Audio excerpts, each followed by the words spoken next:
I took some screenshots from your Twitter, right? Some tweets. And it was interesting what you said earlier about the funded accounts, right? Not having anything against those people. So I'm going to read you this tweet, okay? We already went over this. Right? This one's fine. It's not bad. Okay. It's not bad. I don't think you'll find it bad anyway. But we'll go through this one. Where was it? It was this one here, okay? So you said, as a multimillionaire, I can see through all the smoke and bullshit. SMC and funded traders are as broke as an average person living paycheck to paycheck. A funded trader is only 10% away from being broke to square one. That's clever, right? Yeah. Only 10% away, because that 10% they take your account away. Exactly. Yeah. No, so you're not wrong in that sense. An SMC trader is one more rocket science formula away from being broke. And I find that interesting as well. Take my advice and prosper. Ignore my advice and stay broke, struggling, lost, and confused. And then you followed up with, I'm right in this instance because I'm older, wealthier, smarter, and more wise than everyone who is in their 20s, replying to this tweet, because I think it went viral, thinking that funded accounts or SMC will make them financially free. So again, that tweet went viral very quickly as well, I think, if I remember rightly. And how many views are there? Just on when I screenshotted it, it had over 25,000, but I'm pretty sure that went to 100,000 as well. So, what is it in regards to like the tweets or in regards to like funded accounts, for example? You already said you have nothing against the people. So that was interesting. You already said that before I read this tweet out. So the tweet would say otherwise. But I understand your point in terms of the 10% thing, right? So what is your sort of thoughts on the mindset of these, funded traders? Because obviously you come from an era before the whole prop firm scene blew up. Yeah. I mean, look at it this way, right? Now, I don't talk about this a lot. And there are a lot of, I'm not going to say poor people, but like desperate people who message me saying that they lost thousands of dollars trying to get funded challenges, right? That's like the ugly part. And people don't talk about the ugly part. They don't talk about someone who bought challenges like 10 times and lost 10 times. And then he paid some Joe Schmo on Instagram or YouTube to pass their challenge like 4 or 5 times and he got scammed and the guy didn't refund them and all that. Like this, right? Yeah. There's so many people like that. So that tweet was for those people who have lost over and over and over again, and somehow they think that the silver lining is through a funded account. If you can't trade, what makes you think you're going to pass a funded challenge not once, not twice, but 3 times to get the payout? You know what I'm saying? Yeah. So if you are a profitable trader, this is a great avenue.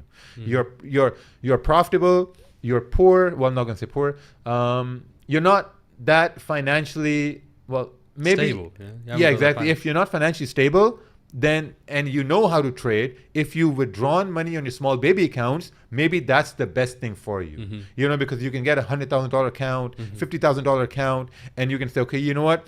I just have to replicate my same system on whatever it is over here, and I can get payouts and make money, and I can use it for some other avenues, right? But if you can't trade, you don't know how to trade, you've lost more money on funded accounts than what you're afraid to invest in education, you're going to lose over and over and over again. That was my whole point.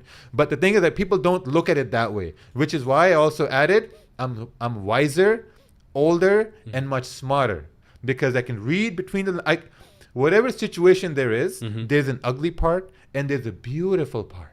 Everyone loves the beauty of it. They love the good reviews. They love the payout. They love the, oh man, this company is great.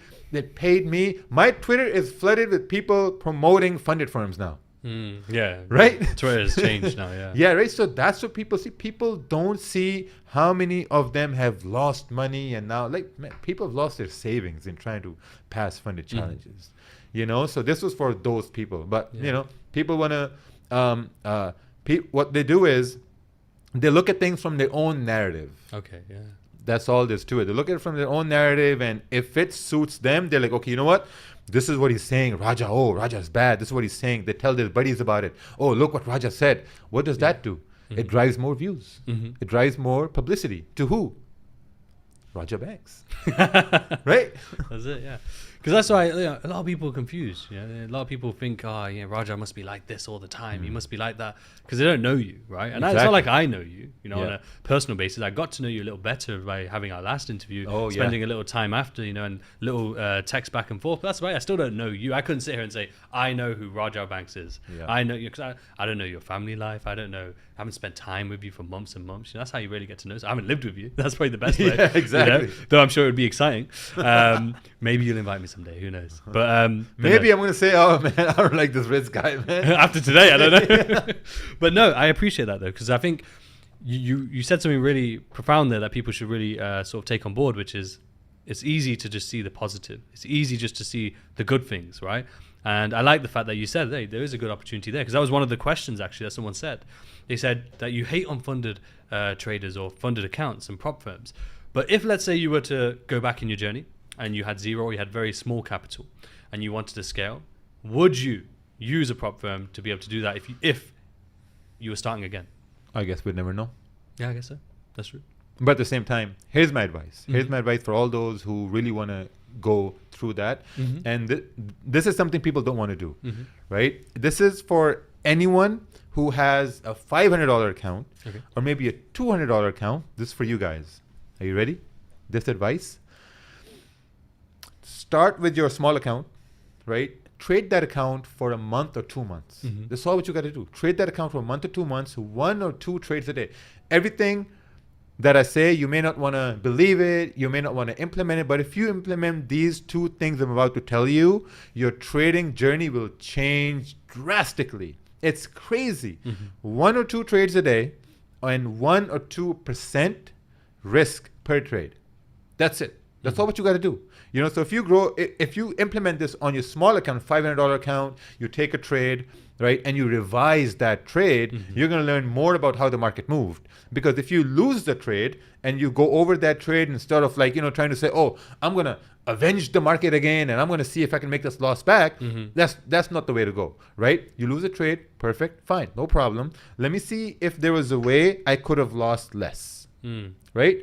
Okay, I did lose less because I managed my risk. Let me see if there was something I missed. That's something I didn't look at in that moment that price went against me. Because a lot of guys say, oh, Raja, I took this trade. What did I do wrong?